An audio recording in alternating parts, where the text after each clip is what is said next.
Thank you for being here. Today we are going to explore one of the most famous attempts in philosophy to prove the existence of God.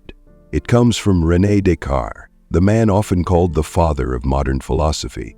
His work shaped not only theology but also science, mathematics, and logic. And yet, when you really look at his arguments, something fascinating happens.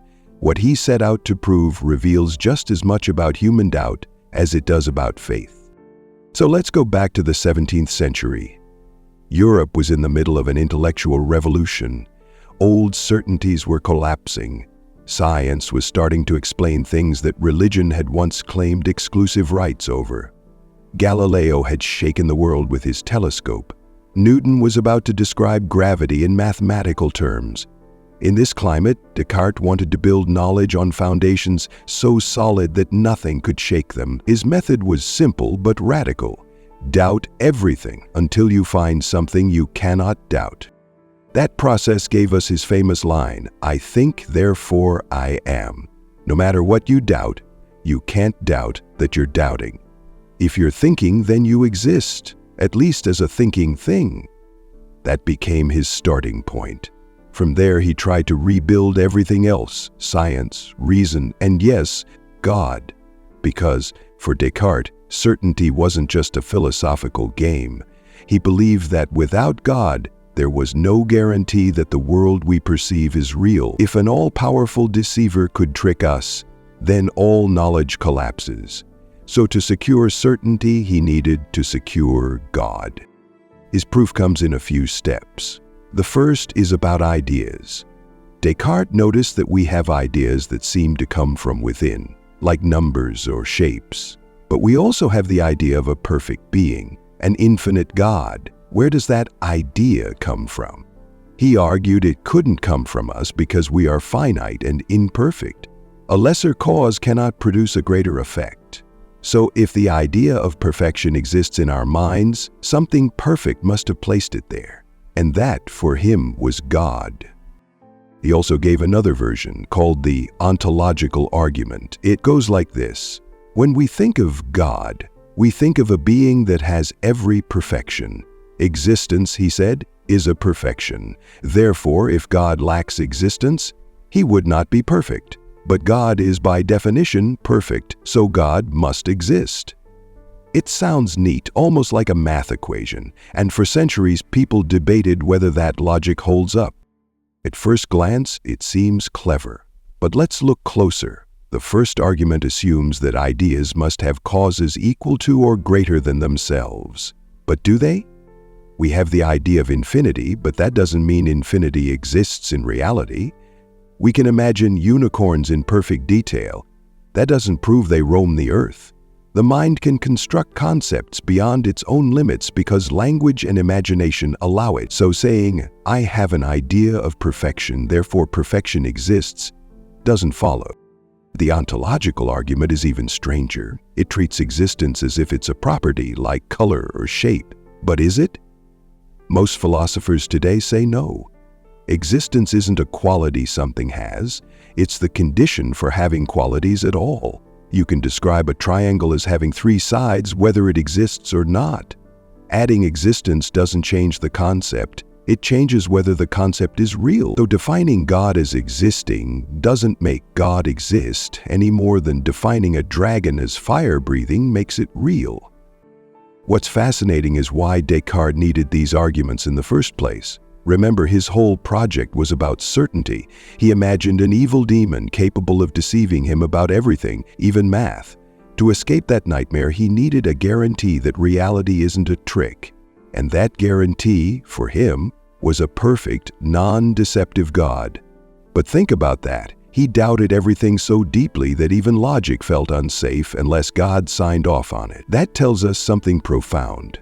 Not about God, but about human psychology. When doubt runs wild, the mind will grab any anchor it can find. Descartes' argument survived for centuries, but it also sparked fierce criticism. Kant later dismantled the ontological argument by showing that existence is not a predicate. It doesn't work like a quality. Modern philosophers add that you can't reason something into reality by definition. If that were true, we could prove anything exists just by building it into the definition. Suddenly the island is real. As existing, suddenly the island is real. That's absurd, and it exposes the flaw in the logic. But here's the interesting part. Despite these criticisms, people still find Descartes' reasoning appealing. Why? Because it feels intuitive. It taps into a deep human habit, confusing ideas with reality. We often treat concepts as if they must have real counterparts. We say things like, love exists or justice exists, even though those aren't physical objects. So when someone says a perfect being exists, it sounds natural, but sounding natural doesn't make it true. What Descartes really shows us is how hard it is to build absolute certainty. He started with doubt, and he ended up creating arguments so abstract that only specialists even follow them today. Meanwhile, science moved forward without needing those guarantees. We don't need to prove God to trust math. We don't need a divine guarantor to study the universe. Knowledge works through testing and evidence, not definitions. That shift from certainty through God to confidence through evidence changed the modern world. And yet the desire for certainty never disappeared. People still reach for absolute answers because uncertainty feels like chaos. Religion offers that certainty, and Descartes gave it a philosophical coat of paint. But the cost of that certainty was inventing a perfect being to plug the holes in logic. In a way, God became the ultimate placeholder, the answer when no other answer felt safe. And that's the lesson. When humans fear the unknown, they create the ultimate known. To understand why Descartes argued the way he did, you have to see the world he lived in. It was a time of massive change where the authority of the church was being challenged not only by science, but by wars of religion tearing Europe apart. People were desperate for certainty because everything that once felt solid was starting to crack. The Reformation had split Christianity into factions. Galileo had shown that Earth was not the center of the universe. Old ways of thinking no longer worked, but the new ways were untested and frightening. Either Descartes looked at this chaos and wanted something unshakable. He believed that if knowledge was going to survive, it needed a foundation so firm that nothing could move it. That's why he began with doubt. He doubted his senses because they can deceive. He doubted mathematics because maybe some all-powerful being was tricking him. He even doubted his own thoughts, until he realized that doubting itself was proof of his existence. I think, therefore I am. That was his bedrock. But then came the hard part. How do you rebuild the rest of reality from that single point? For Descartes, the answer was God. Without God, he thought, everything else could be an illusion. Even logic could be a trick. If an evil demon could deceive you about basic truths, then nothing is safe, not even math. But if a perfect God exists, and if perfection includes honesty, then God wouldn't deceive you. That means what you clearly and distinctly perceive is true. So for Descartes, God wasn't an optional belief. God was the guarantee that reason itself works. Without God, his entire project collapses. This is why his arguments feel so urgent. He wasn't trying to convert atheists. He was trying to rescue science. That's the irony. Modern science grew on a foundation that included a proof of God. Descartes thought reason needed a divine anchor. Today, we think reason stands on its own. But back then, faith and reason weren't enemies, they were partners. And Descartes believed proving God would secure both. Now let's look at the structure of his argument more closely. First, he observes that he has ideas in his mind. Some ideas come from the outside world, like the sound of a bell or the color of a tree. But others seem innate, built into the mind itself. One of these, he says, is the idea of a perfect being. He claims he could not have invented this idea because he himself is imperfect. His reasoning goes like this. If something less perfect could create the idea of something more perfect, then perfection would come from imperfection, and that to him was impossible. So the only possible cause of the idea of God is God himself.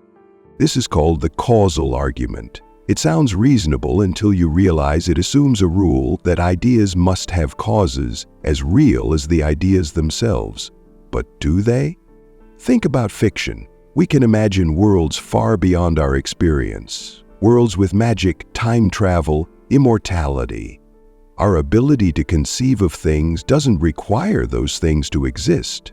The mind can rearrange and amplify concepts endlessly. We can think of infinity without ever encountering it in reality.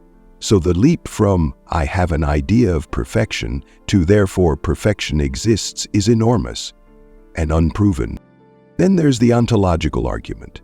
This one is even more abstract. It starts with the definition of God, a being that has every possible perfection. Existence, Descartes says, is a perfection. Therefore, a being that lacks existence wouldn't be perfect. But God is, by definition, perfect. So God must exist. That's the entire argument. If you think it sounds like a word trick, you're not alone. Philosophers have debated it for centuries. The problem is that existence doesn't behave like a quality. Think about a unicorn. We can describe it as white, horned, magical. Adding existing to that list doesn't change the concept. It changes whether the concept matches reality. You can't reason something into being just by adding existence to its definition. If that worked, you could prove a perfect island exists by defining it as existing, and no one believes that. This objection was first raised by a monk named Gaunilo in response to an earlier version of the argument by Anselm. Later, Immanuel Kant drove the point home. Existence is not a predicate. It's not like color or size. It's the condition for having properties at all. But Descartes pressed on because for him the stakes were cosmic. Without God, certainty vanishes. Without certainty, knowledge collapses. But notice what's happening here. The need for certainty is driving the conclusion. He needs God to make the system work, so he builds a system where God must exist. And this reveals something profound, not about God, but about human psychology. We crave stability so much that we'll construct elaborate reasoning to secure it. Even brilliant minds aren't immune. And yet these arguments influenced philosophy for centuries. They shaped debates about reason, faith, and science long after Descartes died. Even today, they appear in discussions about the relationship between logic and belief. Some see them as proofs. Others see them as historical curiosities. But either way, they show how deeply the desire for certainty can shape our thinking. Here's the question worth asking. Why do arguments like this still appeal to people? Partly because they feel elegant. They use logic, and logic gives a sense of solidity. People think if something can be proven like math, it must be true. But reality isn't a math problem. Existence isn't a theorem. You can't solve the universe on paper. Proofs like this give the illusion of control over something uncontrollable, the mystery of being itself. And maybe that illusion is what people really want, more than the truth. Even though Descartes' arguments have been dissected for centuries, they remain in textbooks and conversations because they expose something universal: the human struggle with uncertainty. We like to think of philosophy as pure reason, detached and objective, but behind every argument lies a human need. For Descartes, that need was certainty. A foundation so strong that no doubt could shake it. And when you strip his reasoning down, that's what God represented, the ultimate guarantee that reality is real, that knowledge is possible, that order exists in a world that often feels chaotic. But here's the twist. Certainty might be a fantasy. Modern science doesn't give us certainty, it gives us probabilities.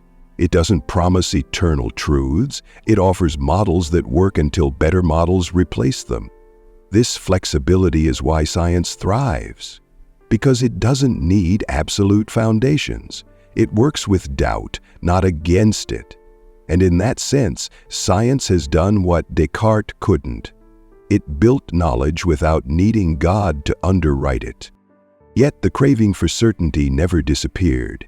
People still look for anchors when life feels unstable, and when logic and evidence can't provide absolute security, belief often steps in. That's why proofs like Descartes still have an audience, not because they truly convince, but because they soothe.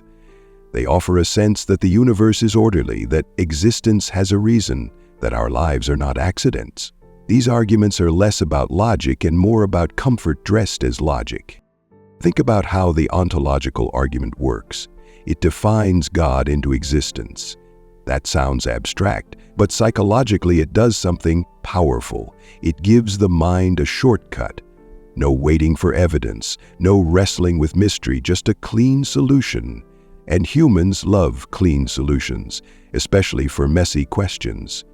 But clean doesn't mean correct.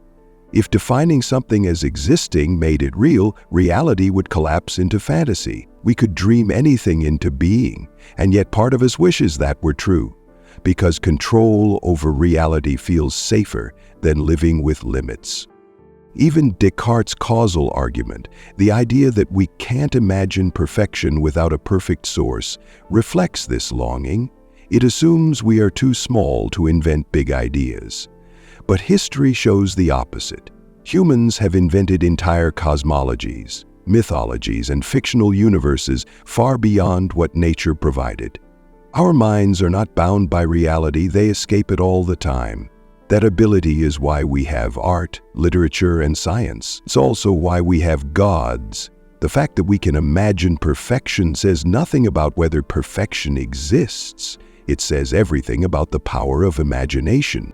What's interesting is how philosophy moved after Descartes. Thinkers like Hume and Kant dismantled these arguments, not out of hostility to faith, but out of commitment to clarity.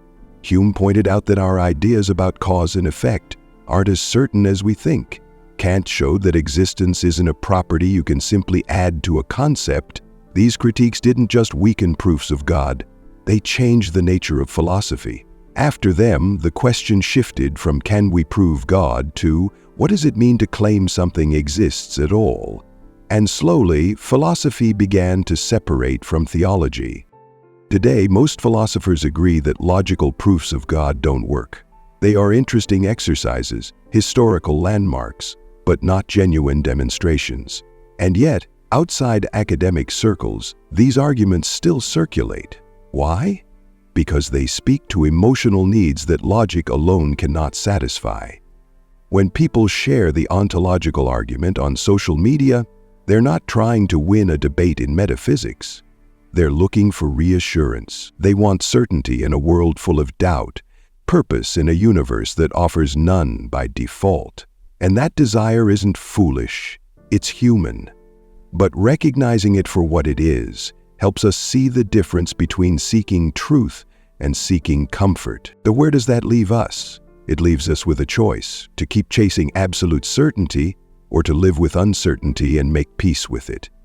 Descartes chose certainty, and to get it, he built a system where God had to exist. But that system cracked because it relied on assumptions that logic couldn't defend. Does that mean his project was a failure? Not entirely. His insistence on questioning everything gave birth to modern philosophy and influenced science profoundly. Ironically, his attempt to prove God ended up empowering a world where God became unnecessary for knowledge to grow. Maybe the real lesson here is that strength doesn't come from eliminating doubt, it comes from facing it without illusions. Descartes feared that without God, everything would collapse, but today we live in a world where God is absent from science, and yet science thrives. Knowledge didn't collapse without divine guarantees, it expanded. That tells us something profound. Certainty was never the key to progress, curiosity was. And curiosity thrives in uncertainty. So when we look back at Descartes' proofs, we can appreciate them as monuments to a human need that still echoes today, the need for order, meaning, and security. But we can also see their limits, and in those limits we find a strange kind of freedom. If nothing guarantees reality, then reality is ours to explore. If no divine plan fixes our purpose, then purpose is ours to create. That might not feel as comforting as an eternal anchor, but it might be truer. And in the end, truth matters more than comfort. Thank you for staying through this journey. If this made you think, Share your thoughts below. Do you believe certainty is possible, or do you think doubt is the natural state of thinking beings? Stay curious, stay thoughtful, and remember, questioning doesn't destroy meaning, it creates it.